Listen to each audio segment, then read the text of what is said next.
quorum of the House and a quorum of the Senate in attendance, this joint session is convened.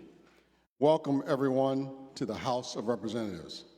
I'd like to take a moment to recognize some very distinguished guests who are present with us in the chamber. I would like to recognize the Chief Justice of the Illinois Supreme Court, the Honorable Mary Jane Tice.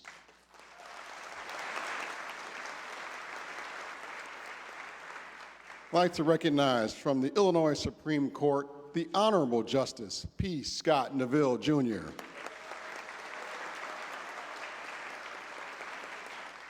From the Illinois Supreme Court, the Honorable Justice David K. Overstreet.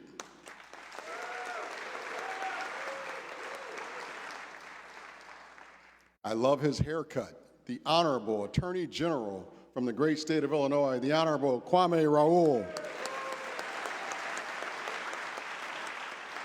Our Honorable Secretary of State, Honorable Alexi Giannoulias.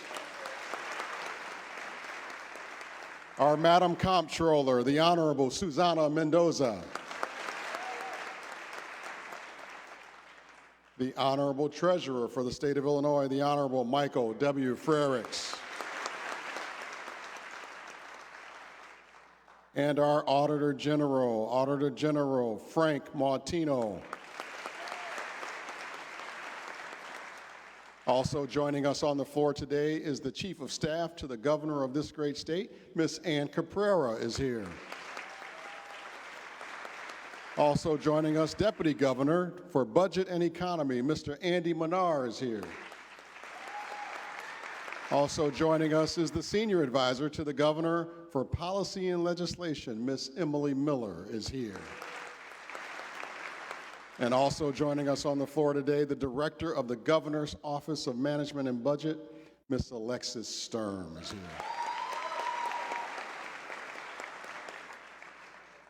The chair recognizes the House Majority Leader, Representative Gable. Mr. Speaker, I move for the adoption of Joint Session Resolution Number 1. Mr. Clerk, read the resolution. Joint Session Resolution Number 1, be it resolved that a committee of 11 be appointed, 6 from the House by the Speaker of the House and 5 from the Senate by the President of the Senate, to await upon Governor J.B. Pritzker and invite him to address the Joint Assembly. Representative Gable has moved for the adoption of the resolution. All those in favor signify by saying aye. All those opposed say nay. In the opinion of the chair, the ayes have it, and the resolution is adopted. Pursuant to the resolution, the following are appointed as a committee to escort the governor. The appointments from the House are as follows: Representative Buckner, Representative Delgado, Representative Gable, Representative Gazzardi, Representative Jacobs, and Representative Rosenthal. President Harmon. Thank you, Mr. Speaker. The appointments from the Senate are Senator Belt, Senator Halpin, Senator Villanueva, Senator Balkema, and Senator Fowler. Will the Committee of Escorts please convene at the rear of the chamber and await the governor?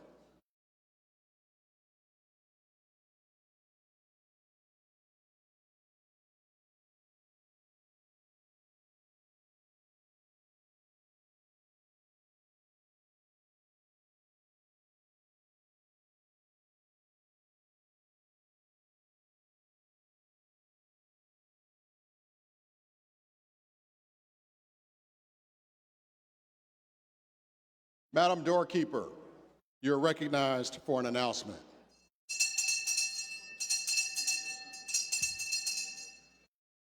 Mr. Speaker, His Excellency, the Governor of the State of Illinois, J.B. Pritzker, and his party wish to be admitted to this chamber. Madam Doorkeeper, please admit our honorable governor and his party.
Members and guests, the Honorable Governor of this great state, Governor J.B. Pritzker.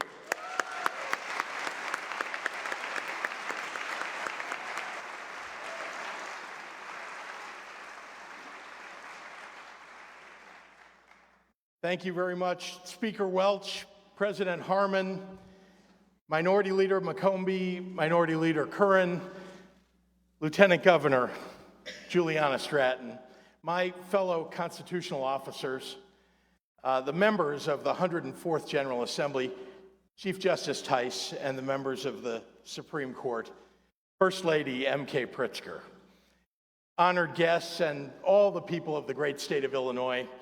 I'm J.B. Pritzker, and I'm grateful to be here to deliver my 7th State of the State and Budget Address.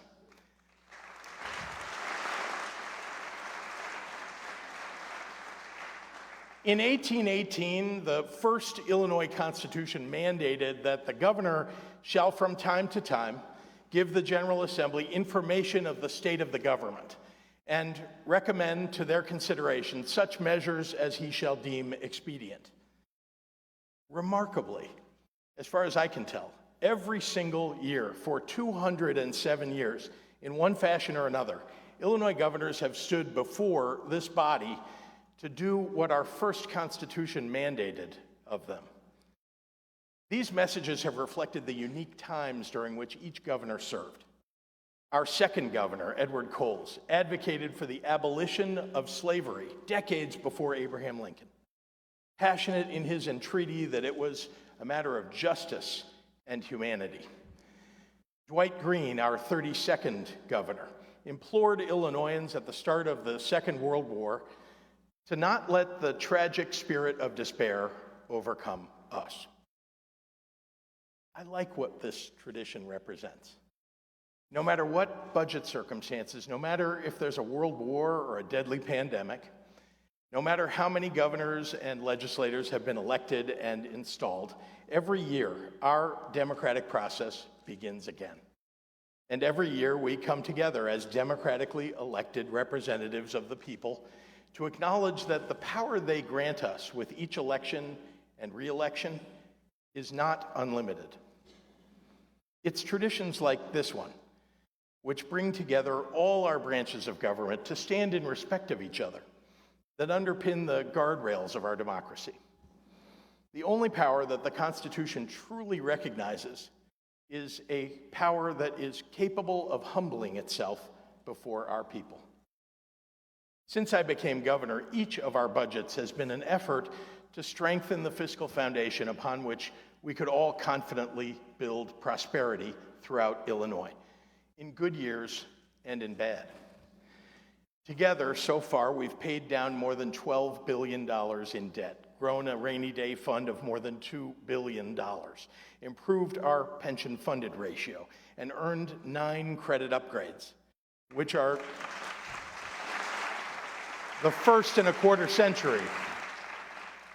And we invested in things that matter to Illinoisans: education, healthcare, public safety, infrastructure, and job creation. Every single one of these budget years has presented its own unique set of difficulties. This year is no exception. Here's the good news. We've made responsible investments, and Illinois is better built for the long term. That means that lean budget years are a challenge and no longer a catastrophe. Overcoming a challenging budget year starts with growing our economy, because every business we add, every dollar we invest, every worker we employ, every entrepreneur we uplift strengthens our resiliency. For too many years, Illinois lacked an organized effort to attract, retain, and expand businesses, payrolls, and career opportunities. Global CEOs and site selectors have told me Illinois was never on their radar screen because for decades, our state wasn't proactively competing for their new factories or headquarters like other states were. That's all changing, thanks to the work of this General Assembly and our new Team Illinois Economic Development Organization. This state has so much to offer. among the best in the nation for workforce talent, innovation, clean energy, abundant fresh water, fertile soil, educational and scientific institutions, and so much more. I've been across the country and around the world with Illinois business leaders, showing our wares to company leaders looking for a place to expand. And we've had real success. In 2019, CNBC's list of top states for business ranked Illinois 30th out of 50 states. Today, we're 15th.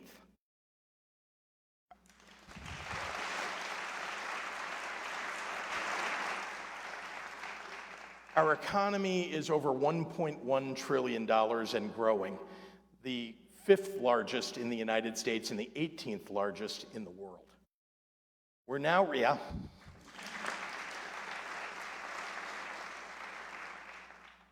ranked number 2 in the nation for corporate expansions and relocation destinations. And you can see that progress from DuQuoin to Decatur to Manteno to Belvedere. Back in 2016, Mitsubishi closed its only U.S. plant in Normal, Illinois. The community's future was in jeopardy.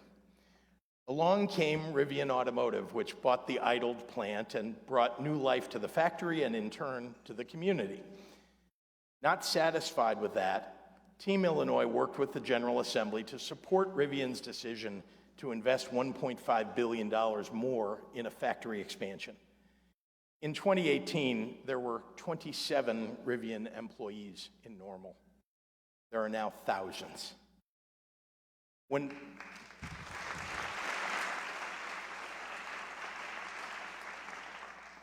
Vaughn and Bushnell Manufacturing, an economic engine and community institution in Bushnell for over 150 years, was on the verge of closing, hundreds of jobs and the future of the community were at risk. A small town where generations of Illinoisans had laid down roots, built lives, and raised families could have disappeared. Team Illinois immediately began working with the company and local officials to make sure that that didn't happen. Those efforts compelled Marshalltown Company to step in and acquire Vaughn and Bushnell, keeping the jobs right here in Illinois and keeping a small town together.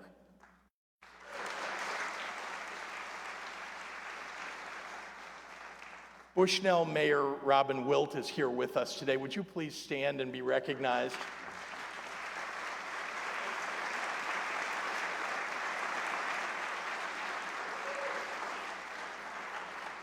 When her community was in need, Mayor Wilt rolled up her sleeves and worked with my team to keep it together. She didn't worry about partisan politics or budget games. Her focus was, as ours should be, on the working families who depend on our ability to get results.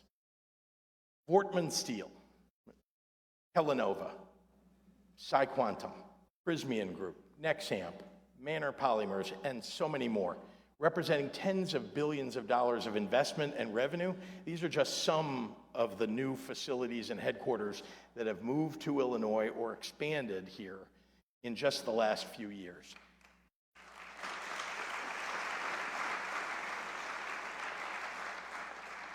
And they're an important part of the vital new economic foundation of this state. Economic growth is an essential ingredient that allows us to move beyond challenging budget years like this one. None of this happens without fiscal responsibility. I'm proud to say that this year's budget proposal is balanced and responsible. It represents some hard sacrifices and moderated spending. We're preserving the progress that we've made over the last 6 years, streamlining certain departments to do more with less, and delivering for our residents without raising their taxes.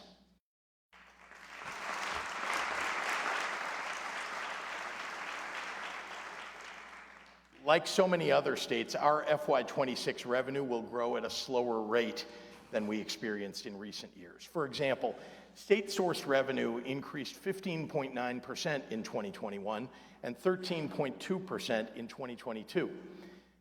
We expect to finish this year with 5% revenue growth. But for 2026, our forecast projects a 1.9% increase. Much more modest, in part because the U.S. economy is projected to grow at a slower pace.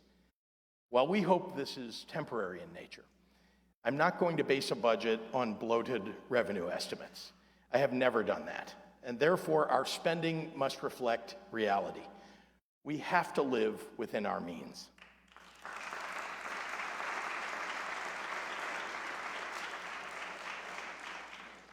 New discretionary spending is increasing by less than 1% in the FY26 budget. Other expenditures are mandatory, full pension payments, inflation on healthcare coverage, and debt paydown, for example. This proposed budget enacts cost-saving operational efficiencies, improves productivity, curtails new hiring at agencies, consolidates unnecessary segregated funds, eliminates dormant boards and commissions, and overhauls state purchasing to save taxpayers money. Each and every year, I have proposed a balanced budget, and each and every year, the General Assembly has passed a balanced budget.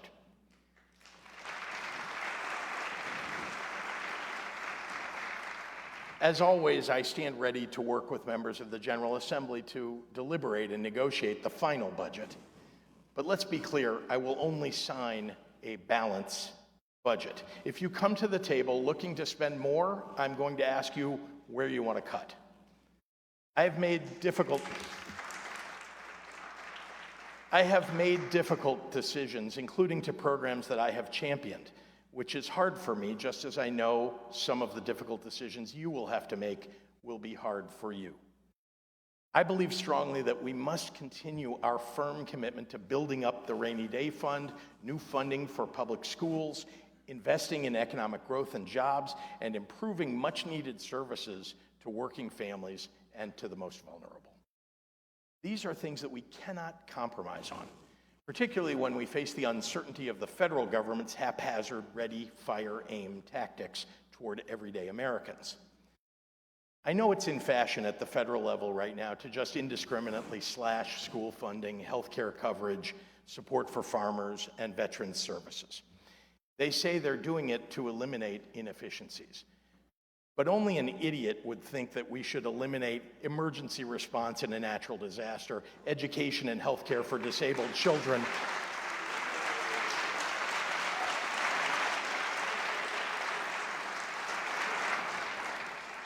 gang crime investigations, clean air and water programs, monitoring of nursing home abuse, nuclear reactor regulation, and cancer research. Here in Illinois, 10 years ago, we saw the consequences of a rampant ideological gutting of government. It genuinely harmed people. Our citizens hated it. Trust me, I won an entire election in part on just how much they hated it.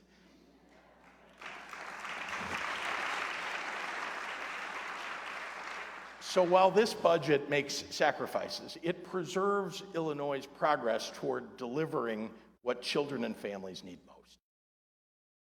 We ought to be focused on making life more affordable for everyday Illinoisans. With the new tariffs that are already put in place by President Trump and the ones that he has proposed, the cost of everyday goods like tomatoes and beef and beer is likely to rise again. It's confounding that when this happens, it seems like large corporations just hike up prices to drive up profits, while everyday people get stuck with the bill. It's not right, and we ought to call out the federal government and the companies on it.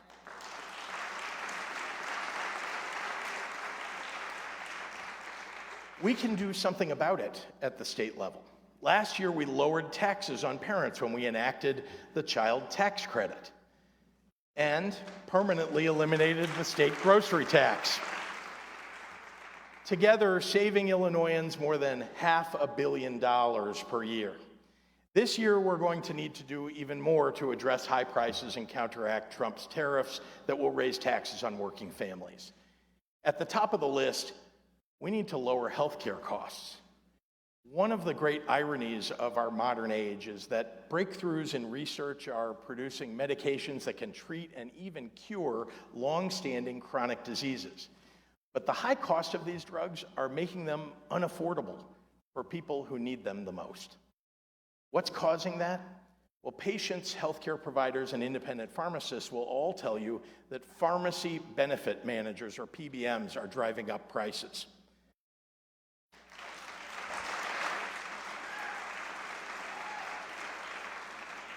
PBMs are middlemen in the healthcare industry. They extract extra profit from patients through opaque and often predatory tactics.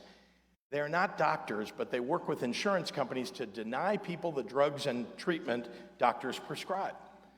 Not only are they driving up healthcare costs for Illinois families by hundreds of millions of dollars per year, but they're also putting small, local, independent pharmacies out of business. Michelle Dyer of Macoupin County is a pharmacy owner. Will you please stand and be recognized?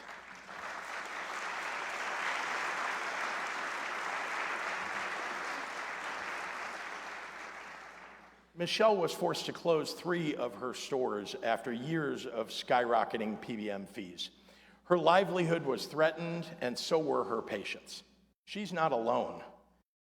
We're talking about rural small businesses being ruined by large pharmacy store chains that own PBMs.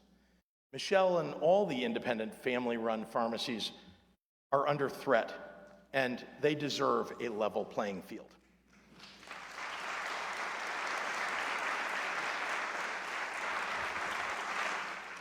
That's why I'm introducing the Prescription Drug Affordability Act to rein in the unfair practices of PBMs, reduce drug costs for Illinois patients by hundreds of dollars per year on average, and protect independent pharmacists.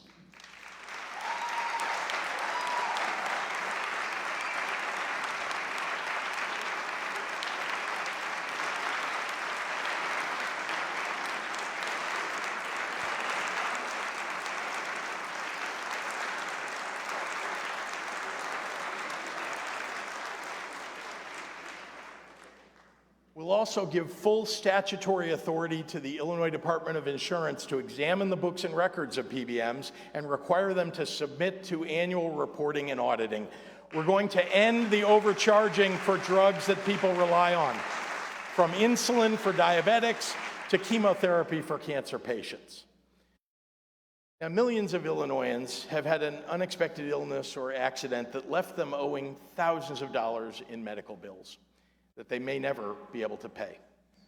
Today, I'm announcing a second batch of medical debt cancellations, made possible through our landmark program established last year.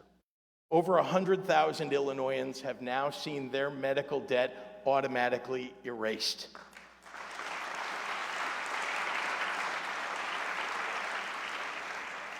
This is a great example of the creative policies that have allowed us to transform the lives of our people for the better while remaining fiscally prudent. So far, $900,000 has allowed us to eliminate over $128 million in medical debt owed by middle-class and working-class families, saving them over $1,000 on average. Last year, we enacted the Healthcare Protection Act, allowing doctors and patients to make their own medical decisions without interference from insurance companies. It will save Illinoisans money while improving the quality of medical care in the state. Well, this year, we're going to take it a step further. We're going to stop insurance companies from blocking access to mental health. We can do that by banning prior authorization for all behavioral health care.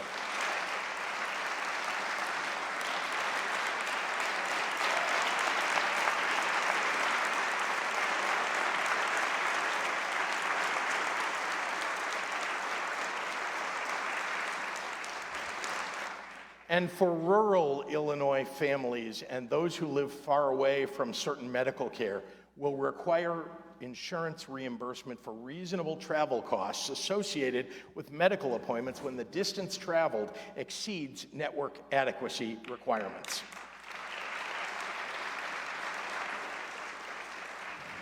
The days of unchecked health insurance greed are coming to an end here in Illinois. Predatory practices are being dismantled one by one, and we're going to lower the cost of health care for working families.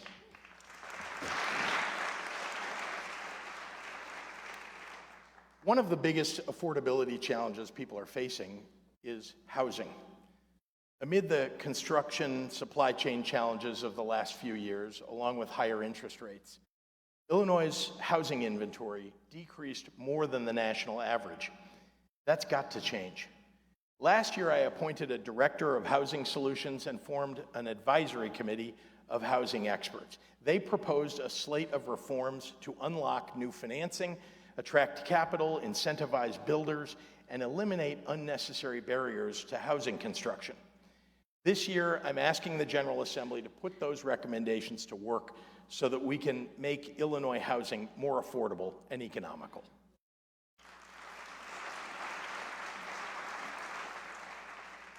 While this is a year for tightening our belts, we've made real progress toward giving every Illinois child the support they need to live a healthy and prosperous life.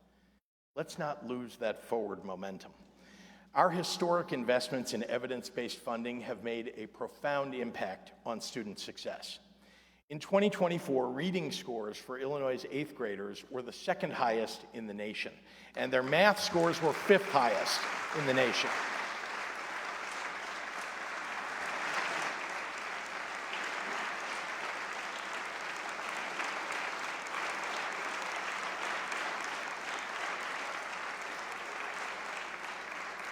On top of that good news, high school graduation rates in Illinois have reached a 14-year high.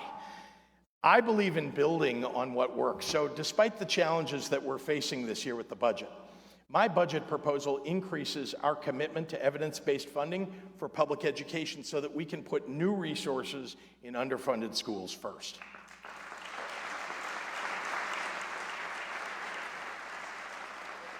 Improving the classroom environment and limiting distractions is vital to student achievement. And in conversations with educators and parents around this state, there is one thing that they commonly cite as an impediment to learning in the classroom: cell phones.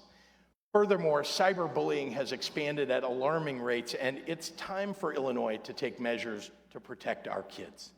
That's why this session, I'll move forward with legislation requiring all school districts in Illinois to adopt a cell phone policy that bans the use of phones during classroom instruction.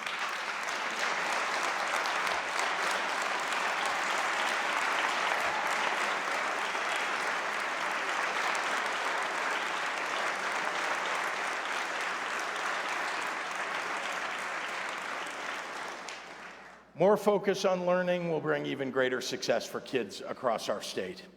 According to U.S. News and World Report, Illinois ranks number 7 in the nation for pre-K to 12 education. And that's one reason why so many of our students go to college. And our MAP grant and AIM High scholarship programs, along with our state universities' free college offers, like the Husky Pledge and Illinois Promise, are making university education in Illinois more affordable. But making it more accessible would help us keep the best and brightest students here at home. So I propose we pass the Public University Direct Admission Program Act, introduced by Majority Leader Kimberly Lightford last year. It would allow students to know before they apply whether they qualify for admission to any or all of our state's public universities. That way, a student can apply with no fee and full confidence in their acceptance. More kids in Illinois will stay and go to school here, and that's great for our state's families and our economy.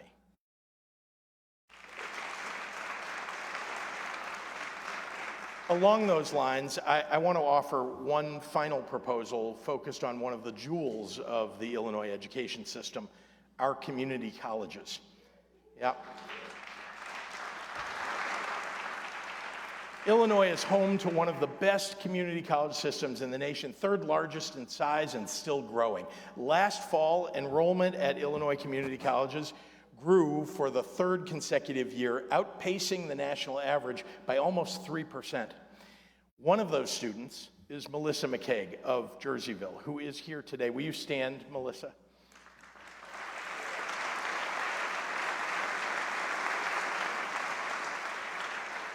Melissa is a nursing student at Lewis and Clark College, Community College, and a student trustee, along with being a devoted mother and grandmother. Melissa wants to pursue a baccalaureate degree in nursing, but the cost and the commute to a school farther away will make it too expensive. There are people like Melissa all across Illinois who want to get a 4-year degree to make a better living. We should make that easier for them, and that's why I'm proposing that we allow community colleges to offer 4-year baccalaureate degrees for in-demand career paths.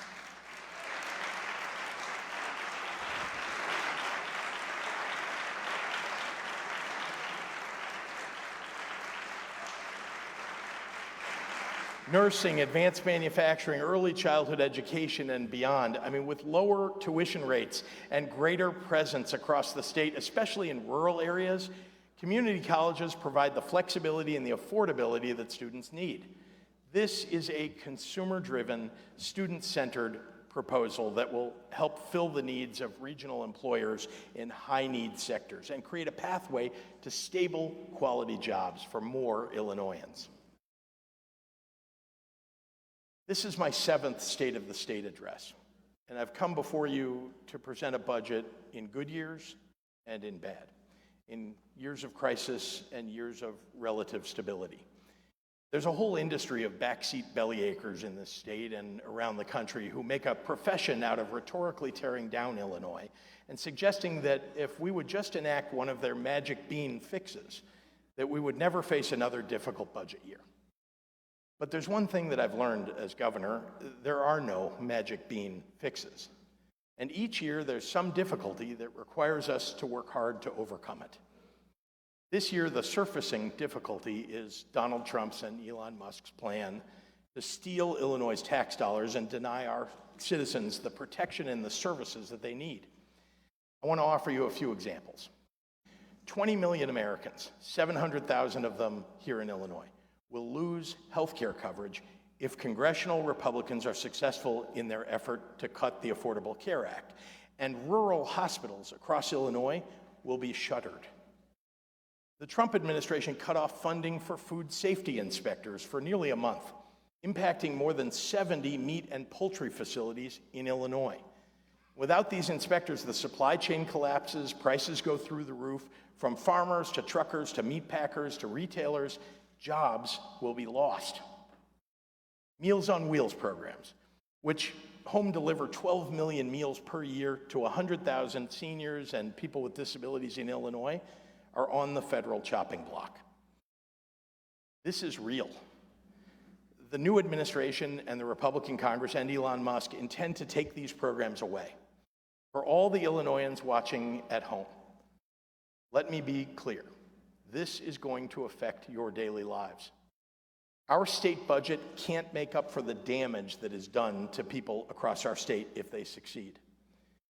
There are people, some in my own party, who think that if you just give Donald Trump everything that he wants, he'll make an exception and he'll spare you some of the harm.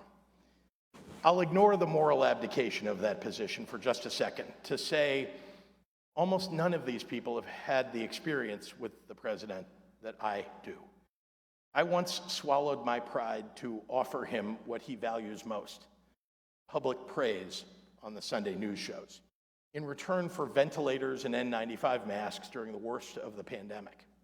We made a deal. And it turns out his promises were as broken as the BiPAP machines he sent us instead of ventilators. Going along to get along does not work. Just ask the Trump-fearing red state governors.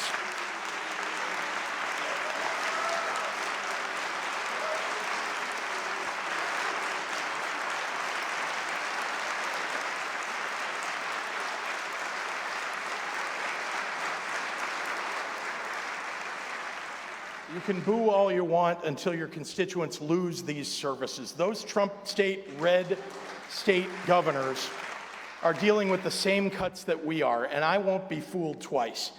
Last week, our federal courts returned a verdict rightfully condemning the once unchecked power of a former Speaker of this House.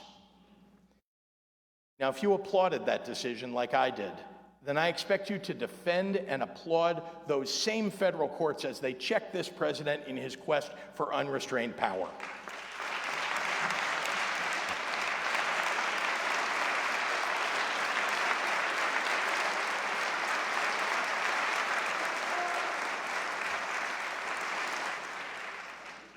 I've been reflecting these last 4 weeks on two important parts of my life. My work helping to build the Illinois Holocaust Museum and the 2 times that I've had the privilege of reciting the oath of office for Illinois governor. As some of you know, Skokie, Illinois once had one of the largest populations of Holocaust survivors anywhere in the world. In 1978, Nazis decided that they wanted to march there. The leaders of that march knew that the images of swastika-clad young men goose-stepping down a peaceful suburban street would terrorize the local Jewish population, so many of whom had never recovered from their time in German concentration camps. The prospect of that march sparked a legal fight that went all the way to the Supreme Court. It was a Jewish lawyer from the ACLU who argued the case for the Nazis, contending that even the most hateful of speech was protected under the First Amendment. As an American and as a Jew, I find it difficult to resolve my feelings around that Supreme Court case. But I am grateful that the prospect of Nazis marching in their streets spurred the survivors and other Skokie residents to act. They joined together to form the Holocaust Memorial Foundation and build the first Illinois Holocaust Museum in a storefront in 1981, a small but important forerunner to the one I helped to build 30 years later here. I do not invoke the specter of Nazis lightly, but I know the history intimately and have spent more time than probably anyone in this room with people who survived the Holocaust. Here's what I've learned. The root that tears apart your house's foundation begins as a seed of distrust and hate and blame. The seed that grew into a dictatorship in Europe a lifetime ago didn't arrive overnight. It started with everyday Germans mad about inflation and looking for someone to blame. I'm watching with a foreboding dread what is happening in our country right now. A president who watches a plane go down in the Potomac and suggests without facts or findings that a diversity hire is responsible for the crash. Or the Missouri Attorney General who just sued Starbucks, arguing that consumers pay higher prices for their coffee because the baristas are too female and non-white. The authoritarian playbook is laid bare here. They point to a group of people who don't look like you and tell you to blame them for your problems. I just have one question. What comes next? After we've discriminated against, deported, or disparaged all the immigrants and the gay and lesbian and transgender people, the developmentally disabled, the women, and the minorities, once we've ostracized our neighbors and betrayed our friends, after that, when the problems we started with are still there staring us in the face, what comes next? All the atrocities of human history lurk in the answer to that question. And if we don't want to repeat history, then for God's sake, in this moment, we better be strong enough to learn from it.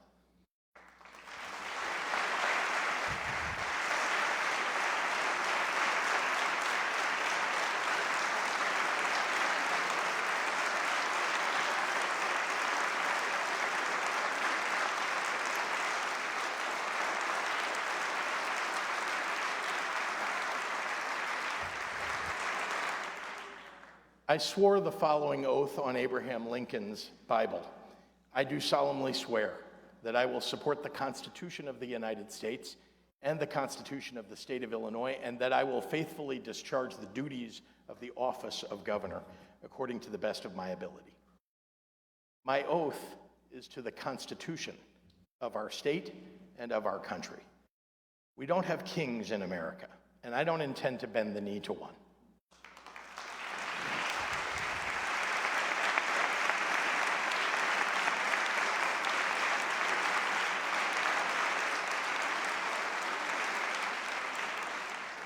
I'm not speaking up in service to my ambitions, but in deference to my obligations. If you think I'm overreacting and sounding the alarm too soon, consider this. It took the Nazis 1 month, 3 weeks, 2 days, 8 hours, and 40 minutes to dismantle a constitutional republic. And all I'm saying is that when the 5-alarm fire starts to burn, every good person better be ready to man a post with a bucket of water if you want to stop it from raging out of control. Those Illinois Nazis did end up holding their march in 1978, just not in Skokie. After all the blowback from the case, they decided to march in Chicago instead. Only 20 of them showed up, but 2,000 people came to counter-protest.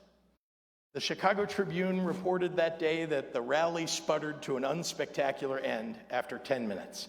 It was Illinoisans who smothered those embers before they could burn into a flame. Tyranny requires your fear and your silence and your compliance.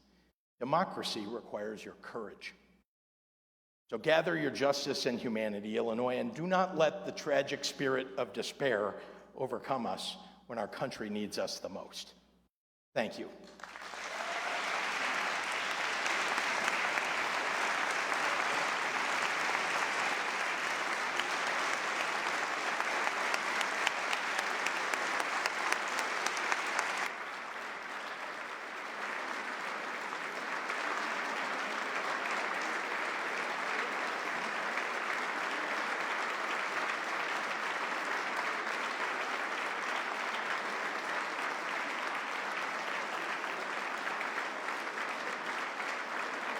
Will the committee of escorts please come forward to escort the governor from the chamber?